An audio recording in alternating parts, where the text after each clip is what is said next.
കോഴിയെ നന്നായി കഴുകി വൃത്തിയാക്കുക. ആവശ്യത്തിനുള്ള മുളക്, മല്ലി, കുരുമുളക്, കറിമസാല, ഇഞ്ചി, ഉരുളക്കിഴങ്ങ്, തക്കാളി, പച്ചമുളക് ഇവ റെഡിയാക്കി അടുത്ത് വയ്ക്കുക. മുളക്, മല്ലി, കറിമസാല, വെളുത്തുള്ളി ഇവ നന്നായി അരച്ചെടുക്കേണ്ടവയാണ്. ഉപ്പിനെ കുറിച്ച് ഞാനിവിടെ പറയുന്നില്ല, പക്ഷെ അത് ഇടേണ്ടപ്പോൾ കറിയിലിടാൻ മറക്കരുത്.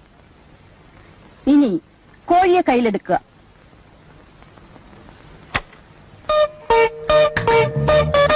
ഇനി മെല്ലെ ശ്വാസം അകത്തേക്ക് വലിക്കുക. കൈകൾ ഇരുവശത്തേക്കും അകത്തുക. ശ്വാസം മെല്ലെ വിട്ടുകൊണ്ട് പൂർവ്വസ്ഥിതിയിലേക്ക് വരിക.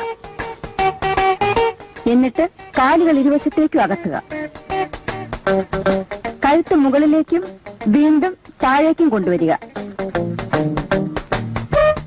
വീണ്ടും പൂർവ്വസ്ഥിതിയിലേക്ക് വരിക. കാലുകൾ രണ്ടും തറയിൽ ഉറപ്പിച്ച് നിവർന്നു നിൽക്കുക. കൈകൾ മുന്നിലേക്കും പിന്നിലേക്കും കറക്കുക. അതുപോലെ തലയും കഴുത്ത് ലൂസാക്കി കറക്കുക.